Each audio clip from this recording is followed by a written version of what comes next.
মাঝে মধ্যে ফোন চাপতে চাপতে এইরকম সামনে গরু গোশের রেসিপি, গরু গোশের বিক্রি করে আচার, এইগুলা সামনে চলে আসলে কার না মনে চায় একটু টেস্ট করে দেখি।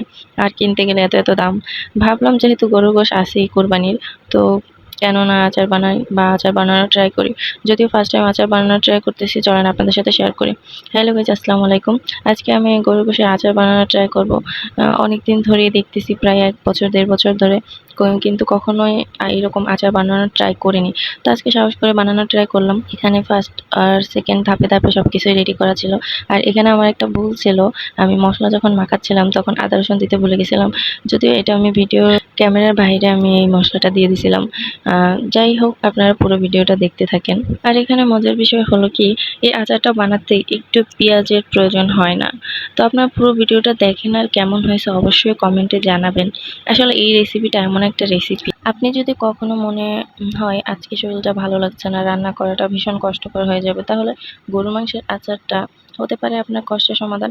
কেননা এই আচার ফ্রিজে রাখা বা গরম করে খাওয়ার কোনো ঝামেলা নাই।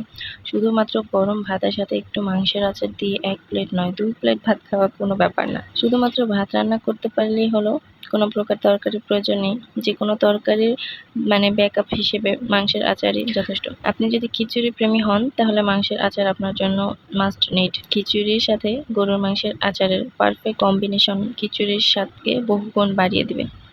খিচুড়ির সাথে মাংসের আচার থাকলে লাগবে না আর ডিম ভাজা বা মাছ ভাজা খাবেন আর বলবেন মজাই মজা। মুড়ি মাখার সাথে বৃষ্টির দিনে বেলকনি বা জানালার পাশে বসে গরুর মাংসের আচার দিয়ে মুড়ি মাখা আর কড়া লিকারের ১ কাপ চা, সাথে ব্যাকগ্রাউন্ডে রবীন্দ্রসঙ্গীত, ব্যাস মন ভালো করা কিংবা নিঃসঙ্গতাকে উপভোগ করার জন্য আর কি লাগে। আলু ভর্তা, মাংসের আচার। আলু ভর্তা বাংলাদেশের একটি জনপ্রিয় বাঙালি খাবারের মধ্যে একটি। এই মজাদার খাবারকে আরেকটু ইউনিক এবং স্পেশাল করতে অ্যাড করতে পারেন গরুর মাংসের আচার। ভর্তা এতটাই মজা হবে আপনি কল্পনাই করতে পারবেন না। আপনার নিশ্চিত যে ভর্তা তৈরি করবে, প্রথমবার টেস্ট করতে করতে অর্ধেক ফিনিশ হয়ে যাবে। এখানে আমি কি মশলা মিশিয়েছিলাম বা কি মশলা দিয়ে আমি এই আচারটা বানাচ্ছি সবাই হয়তো কম বেশি বুঝতেই পারতেছেন। আর এখানে আমি ছোট্ট একটু ট্রান্সফরমেশন ভিডিও বানানোর চেষ্টা করতেছিলাম। আগে ভাবতাম এক তুড়িতে সবাই কিভাবে এরকম সবকিছু রেডি করতে পারে। তো আজকে সেই রহস্যটা বের করলাম। যাই হোক, এখানে আমি সব মশলা দিয়ে আগে হচ্ছে গরু গোশটা মানে সিদ্ধ করে নিয়েছিলাম। তারপরে শেষে আসল যে মশলাটা সেটা হচ্ছে ওই যে ট্রান্সফরমেশনের মশলাটা। এটা হচ্ছে মেইন মশলা। তারপরে আমি তেলের ভিতর গরম মসলা আর হচ্ছে রসুন, সরিষা বাটা ২ চামচের মতো, তেঁতুলের রস, এগুলো দিয়ে ভালো মতো মিক্স করে তারপর আমি দিয়ে দিয়েছিলাম সেই গোশটা, সিদ্ধ করা গোশটা। তো আমি সবকিছু মিশিয়ে রান্না-টান্না কমপ্লিট করলাম।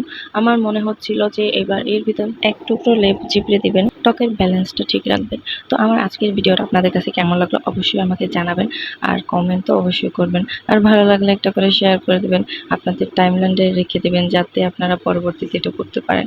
ক্যামেরার কারণে যদিও এটা হলুদ হলুদ লাগে, কিন্তু সামনাসামনি দেখতে পুরোই লোভনীয়। যাই হোক, আমার শখটা তো আমি পূরণ করতে পারছি। এবার চিন্তা করতেছি নেক্সট টাইমে আরও ভালোভাবে বানাতে পারবো, যেহেতু এটা ফার্স্ট টাইম ছিল। তো আমার জন্য সবাই দোয়া করবেন। আর আল্লাহ হাফিজ, আপনারা সবাই ভালো থাকবেন।